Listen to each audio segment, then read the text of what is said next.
How to unblock someone on Instagram.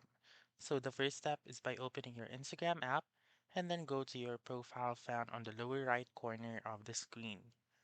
Once you're in your profile, you may then click on the three dots, the three lines or bars found on the upper right corner of the screen and click on settings right here.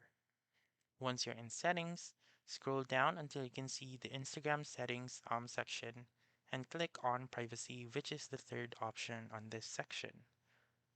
Once you're in privacy, scroll down to the bottom and look for connections.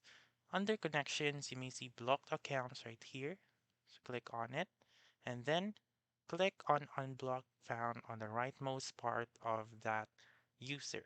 So click on unblock, click on unblock here, wait for it to load, and then as you can see, you have now unblocked that user. So you can block them from their profile anytime if you want to block them once again.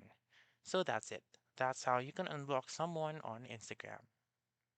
So that's all for this video. Let me know in the comments section if this works out for you. For more helpful tutorials like this, please subscribe to our channel and don't forget to click that notification bell. Thank you for watching and have a wonderful day.